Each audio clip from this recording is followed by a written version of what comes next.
Hello, this is David Hilster. I'm a critical thinker, dissident scientist, and if you are not science woke, then this is the place for you. There are literally thousands and thousands of scientists from around the world who have been working for decades outside the mainstream, who have identified problems, fixed those problems, and who are proposing new theories and models. You won't find anything like this on YouTube, and you want to make sure you want to be sure to click on the subscribe button below and the little bell next to it, and you'll be alerted to when our next video drops. I'm going to talk about something that sounds really boring, acceleration. But if you think about it, critical thinkers, we often go back to the very, very basics of physics and cosmology about the way the world works. And acceleration is one of them. What is acceleration? Well, we often see it in the equation for force. The force of something pushing something. And that comes from an acceleration being applied to a mass. Mass times acceleration. Well, what is that in our critical thinking science woke world? Well, that's lots of collisions, because you have a force field like gravity, and you have lots of little particles, in this case gravitons. This is just one example of how it can be, but at the very bottom level, you have lots of objects hitting some other object, and that pushes it. And it's interesting because when you have lots of, let's just say like it's rain, but in this case it's gravitons that push us to the ground, we get hit by them. Okay, and let's say this is affected by gravity. Why? When I drop it, something's pushing it. Well, lots of little particles, if you believe gravitons, that's how gravity is, are hitting it. But it's not just one, because you don't get an acceleration from just one hit. You need one hit, then another hit, then another hit, and it moves a little faster, a little more, a little faster, and a little faster. So acceleration comes from the successive hits of lots and lots of collisions. And it's interesting to note that my father did point out to me many years ago. He says, you know, Dave, no, you can never get two collisions that are exactly simultaneously happen. They will not hit at the same time. They will, if you take this object and these two things are coming to hit, well, if you get really, really close, one of them is going to hit closer, sooner than the other, if I can speak right.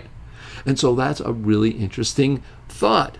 And these are the ways we think about the world when we're looking at models, like our particle model. We look at it this way. So how does acceleration happen? Lots of collisions from a lot of times a very similar type of particle.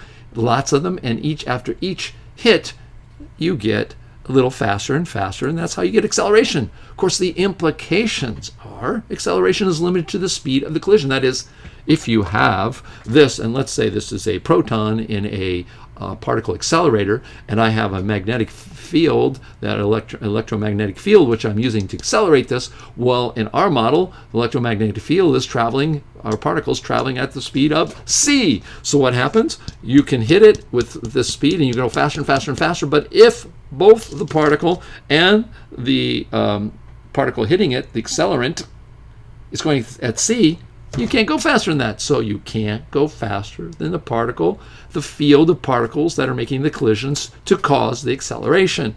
If the accelerant is going at the speed of light, it cannot accelerate something beyond the speed of light. And that's why we build larger and larger atomic accelerators, particle accelerators. And the reason they can't go beyond the speed of light is because in a model like ours, we say, hey, the thing that's accelerating it is going at the speed of light, because you're never going to go faster. You can't go faster. Just because you put more at it and more power, you still got the only thing that's happening, you're only sending particles that are going at the speed of light, so you're never going to go faster than that. And that's another difference between mainstream and we science woke critical thinkers.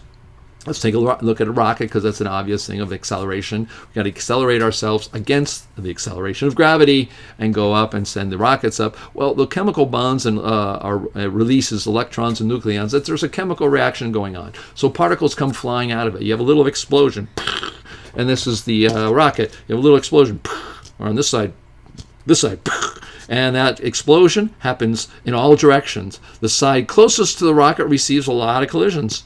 And so you get collisions, and you get more collisions. You go more collisions, and the acceleration happens. So the rocket accelerates because of that. And of course, again, you need a model of the universe to be able to explain all this in physical terms, and that's what we do. And finally, Why do we critical thinkers see it differently? What we do see it differently. Well, most people don't care about the physicality of acceleration. They don't talk about it. Why? Because they're not coming up with a model. All they want to do is describe what they're doing. They're engineers, got to get a rocket going. They're designing a car, and then you have to have explosions in an engine block, and those explosions have to push the cylinders to make something rotate, and you get faster and faster, and they do all the calculations, but they're not interested in really the building blocks of the physical universe to find out really what acceleration is. But we science woke people and people who are critical thinkers and the ones coming up with the new revolutionary models, which there are lots of them out there, we care about this. And knowing the physicality of acceleration, like I said, is very important to these new models because we describe the fundamental workings of the universe. And the simpler the model, the better the model, according to lots of people, including Dr. Alexander Unziker, who says simpler wins if you have a simpler model. So I hope you've enjoyed this journey for acceleration, to give you an idea of how we critical thinkers think, a science woke people think, and what maybe gets your brain going, because like I say, you always need to stay critical, stay thinking. I'm Dave D. Hilster. I'm your science therapist, trying to get you to be science woke. Ciao for now.